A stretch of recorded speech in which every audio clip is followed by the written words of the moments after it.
Après une longue marche, ce groupe de lettres peut enfin s'abreuver. Pour la consonne S, c'est l'occasion rêvée de rejoindre un clan. Lentement, elle s'approche des voyelles et bondit entre le I et le O. Immédiatement, le S produit le son Z, car lorsqu'elle est placée entre deux voyelles, la lettre S fait toujours le son Z. C'est la règle. Le S fait désormais partie de la graphie du mot bison. Mais il peut aussi intégrer d'autres espèces. Le S trouve souvent sa place entre deux voyelles, comme chez les valises.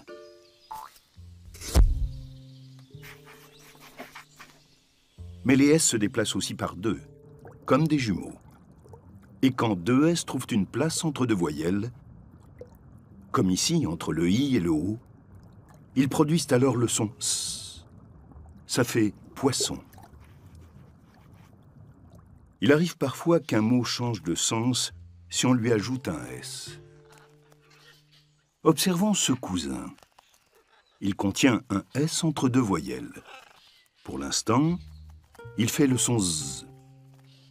Mais tout à coup, un deuxième S vient se joindre au premier. Immédiatement, le son change. Car entre deux voyelles, deux S font le son S. Et le cousin se transforme en coussin. Mais attention, lorsque le S ne touche qu'une seule voyelle, comme ici entre la voyelle U et la consonne T, alors le son S s'écrit avec un seul S, moustique.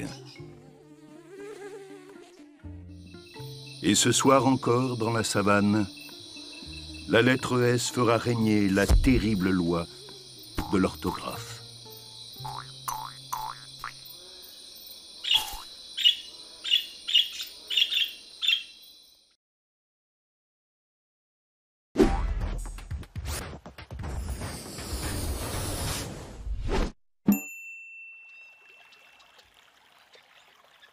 C'est le premier jour du printemps dans la grande prairie d'Alphabetia. Les jeunes voyelles se sont réveillées tôt pour profiter des premiers rayons du soleil. Ces jeunes, encore un peu inexpérimentés, vont commencer une nouvelle vie. C'est pourquoi les adultes consonnes du clan les surveillent. Mais certains habitants d'Alphabetia sont moins matinaux. Les C ont hiberné plus longtemps que les autres lettres, et pourtant leur instinct les pousse dans la prairie. Ce jeune C veut jouer, et s'approche alors des voyelles. Tiens, il semblerait que U et A n'aient pas envie de participer. Mais E a l'air d'accord pour faire connaissance. C et E s'entendent même très bien. Et les voilà tous. Ils ont accepté le C dans leur clan à côté de E pour faire le son S dans le mot glace. Les autres C se prennent au jeu et partent à la recherche d'autres lettres pour former de nouveaux mots contenant le son S. Ce C se donne du mal pour rien. A et O ne semblent pas du tout intéressés. D'autant que de nouveaux venus viennent faire de la concurrence. Les cécédilles cherchent eux aussi à former leur propre clan. Et cette fois-ci, le A et le O semblent avoir bien plus envie de coopérer. Les jeunes C ne voient pas d'un bon œil l'arrivée de ses adversaires à cédilles. Mais les voyelles A, O et U choisissent toujours les cécédilles pour faire S. Par contre, les voyelles E et I ne s'approchent jamais des cécédilles. Voilà encore 3 nouveaux groupes qui ont formé des mots. Mais qu'en est-il des C qui restent? Pas la peine de désespérer. Tout vient à point à qui sait attendre. Ces jeunes C et les voyelles I et Y se sont bien trouvés.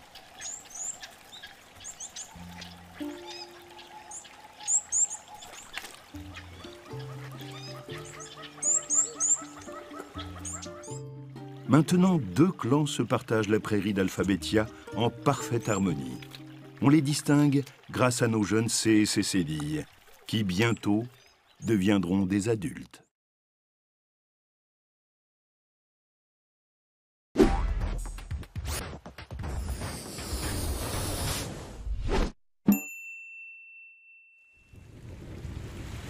L'automne venu, on assiste à la grande migration des sons k vers les pays chauds.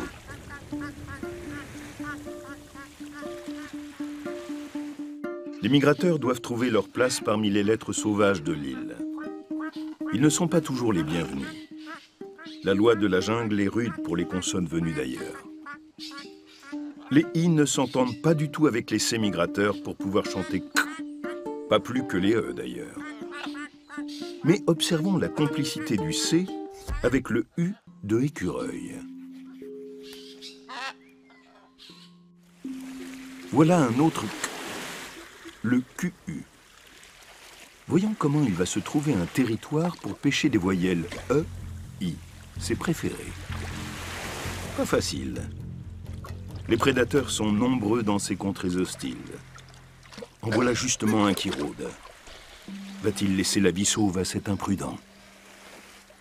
Oui, car le QU rend service à son ennemi, le requin, en lui nettoyant les dents.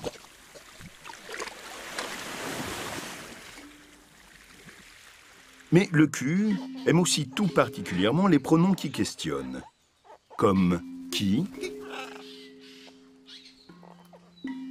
que, quoi.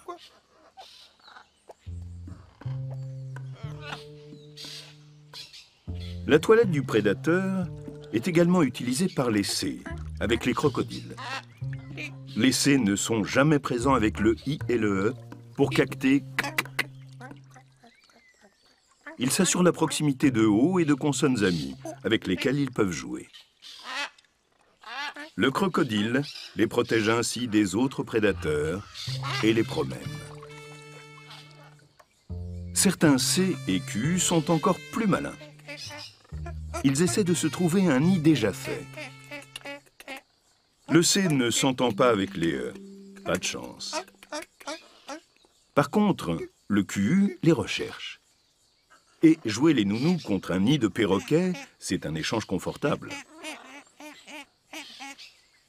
Le C, lui, est une parfaite nounou pour les petits A, U ou O. Va-t-il trouver le bon nid? Celui-ci paraît idéal. Grand et douillet. Mais à qui est-il? Le C tente sa chance. Un nid de pélican. Que rêver de mieux pour le C qui a trouvé son A? Il a fait le bon choix. Et la maman le régale de crevettes, crustacés, crabes, insectes, criquets. Les C raffolent des consonnes comme R et T. La coopération des espèces est la clé de l'harmonie. Enfin, jusqu'à ce qu'arrivent d'autres cas migrateurs.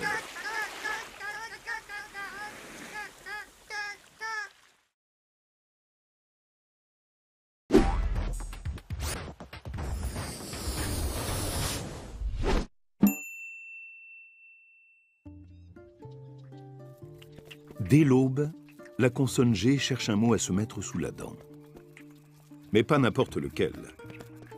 Pour son petit déjeuner, elle veut faire le son G. Là, cette graphie fera l'affaire. Le G saute devant le A, et le pauvre Atto devient vite un gâteau. Insatiable, le G poursuit une nouvelle proie pour en faire un énorme gorille. Le G a juste le temps de digérer qu'il est déjà prêt pour le déjeuner. Il chasse un I ou un E. Et pour faire à nouveau le son G, il lui faut son complice, le U. Grâce à cette association, le G s'empare de la guimauve. Le G peut aussi pousser le son G devant les consonnes R ou L, comme ici. Griffe. Mais dans cette situation, il lui est impossible de chasser le N, car à son contact, le G prend le son N. La nature de l'orthographe est parfois étrange. Et la consonne G n'a pas fini de nous surprendre. Elle peut aussi faire le son Z. Alors, pour terminer sa journée en beauté, le G guette une farandole de dessert. Là, il a repéré le I. En un éclair, ça fait girouette. Il apprécie aussi le E, mais ce gecko s'agite un peu trop. Le G termine en fanfare avec le Y du gyrophare. Après tout cela, le G a grand besoin de se rafraîchir en trouvant sa place dans une orangeade. Mais comment y parvenir? Cette fois, c'est son complice, le E, qui lui vient en aide. Comme à chaque fois qu'il veut chanter J, devant un A ou un O.